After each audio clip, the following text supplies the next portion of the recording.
नमस्कार, मैं आस्था झा आप सभी का स्वागत करती हूँ हेलो बिहार न्यूज़ पर। आइए नजर डालते हैं आज की सुर्खियों पर।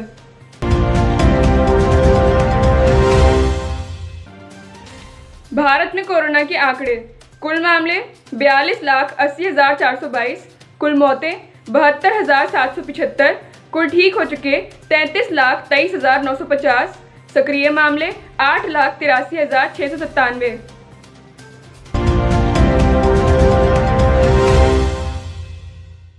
कांग्रेस ने देश में कोरोना वायरस संक्रमण के मामले 40 लाख के पार चले जाने के बाद सोमवार को कहा कि भारत दुनिया का कोरोना कैपिटल बन गया है और इससे कारगर ढंग से निपटने में विफलता के लिए प्रधानमंत्री मोदी जी को जवाब देना चाहिए।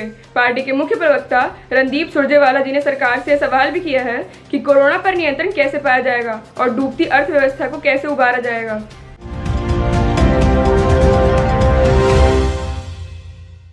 भारत नेपाल सीमा पर मौसम के पूर्वानुमान के लिए वेदर ऑब्जर्वेशनल नेटवर्क दुरुस्त करने की तैयारी है।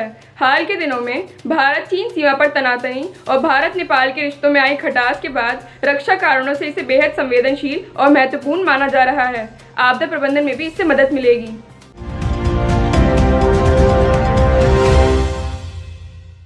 उपराष्ट्रपति एम वेंकैया नायडू जी ने सोमवार को सुझाव दिया कि मिड डे मील योजना में दूध शामिल किया जाना चाहिए। उन्होंने कहा कि बच्चों को दिए जाने वाले भोजन में पोषक तत्वों में सुधार के लिए उन्हें या तो नाश्ते में या मिड डे मील के समय दूध दिया जाना चाहिए। केंद्र सरकार की ओर से हाल ही लॉन्च हुई नई शिक्षा नीति पश्चिम बंगाल में लागू नहीं की जाएगी। पश्चिम बंगाल के शिक्षा मंत्री पार्थ चटर्जी ने सोमवार को कहा कि राष्ट्रीय शिक्षा नीति 2020 फिलहाल राज्य में लागू नहीं की जाएगी क्योंकि यह देश के संघीय ढांचे को कमजोर करती है।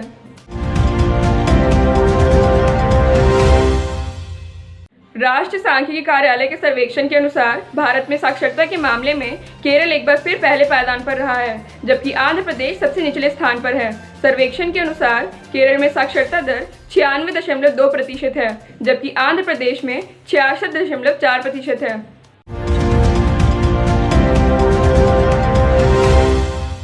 कोरोना के संक्रमण के कारण पर्यटकों से गुलजार रहने वाले गोवा में मार्च के बाद से मानो सन्नाटा पसर गया। संक्रमण से बचने के लिए यात्रियों को अपने कार्यक्रम को रद्द करना पड़ा, लेकिन सितंबर महीने के पहले सप्ताह में पड़ोसी राज्य महाराष्ट्र से कुछ पर्यटक सड़क मार्ग के रास्ते आने लगे हैं। ऐसा तब हुआ है जब कोरोना के परीक्षण और होटल की प्री बुकिंग की अनिवार्यता को खत्म कर दिया गया है। पाकिस्तानी सैनिकों ने सोमवार को जम्मू कश्मीर के राजौरी जिले में सुंदरबनी सेक्टर में नियंत्रण रेखा के पास अग्रिम इलाके में गोलीबारी कर संघर्ष विराम समझौते का उल्लंघन किया। एक रक्षा प्रवक्ता ने बताया कि बिना किसी उकसावे के सीमा पार से छोटे हथियारों से गोलीबारी की गई। तृणमूल कांग्रेस के 65 साल से अधिक उम्र के सांसद आगामी मॉनसून सत्र में संभवतः दूर रहेंगे ताकि कोरोना वायरस के संक्रमण से बचा जा सके। सूत्रों ने यह जानकारी दी। हालांकि अभी पार्टी नेतृत्व की ओर से इस संबंध में आधिकारिक रूप से कोई संवाद नहीं किया गया है। बॉलीवुड एक्टर सुशांत सिंह राजपूत की मौत के मामले में ड्रग्स का एंगल सामने आने के बाद एनसीबी द्वारा गिरफ्तार किए गए 2 आरोपी जैद बिलात्रा और अब्दुल बासित परिहार अपने बयान से मुकर गए हैं। इन दोनों के बयानों के आधार पर एनसीबी ने रिया चक्रवर्ती के भाई शौविक, सुशांत के हाउस मैनेजर सैमुअल मिरांडा और डोमेस्टिक हेल्पर दीपेश सावंत को गिरफ्तार किया था।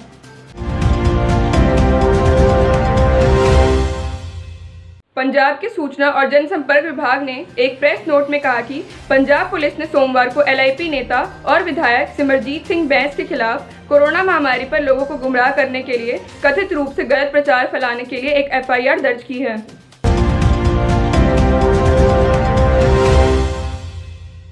वास्तविक नियंत्रण रेखा को लेकर भारत के सख्त और आक्रामक रुख अपनाने से चीन पर पीछे हटने का दबाव बढ़ रहा है। रक्षा मंत्री राजनाथ सिंह जी ने भी चीन के रक्षा मंत्री को स्पष्ट संकेत दे दिया है कि भारत चीन की नाजायज शर्त को नहीं मानेगा और उसे हर हाल में मई से पूर्व की यथास्थिति बहाल करनी होगी।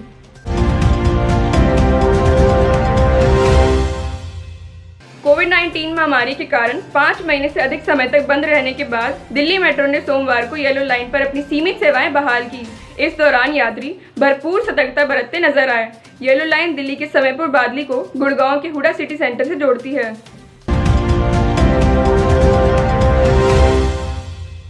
दिल्ली पुलिस को बड़ी कामयाबी हाथ लगी है। दिल्ली पुलिस ने मुठभेड़ के दौरान बब्बर खालसा इंटरनेशनल के 2 आतंकियों को गिरफ्तार किया है। इनके पास से पुलिस ने भारी मात्रा में हथियार और गोला बारूद बरामद किए हैं। पुलिस ने कहा कि ये दोनों आतंकी पंजाब में भी मोस्ट वांटेड थे।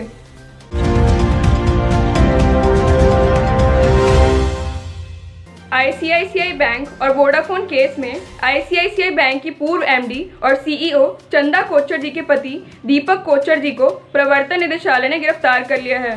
न्यूज एजेंसी एएनआई ने ईडी के अधिकारियों के हवाले यह खबर दी है। इसी के साथ मैं आस्था झा आप सभी से विदा लेती हूँ। कल फिर मुलाकात होगी कुछ नई खबरों के साथ। तब तक के लिए अपना और अपने परिवार का बहुत ख्याल रखें।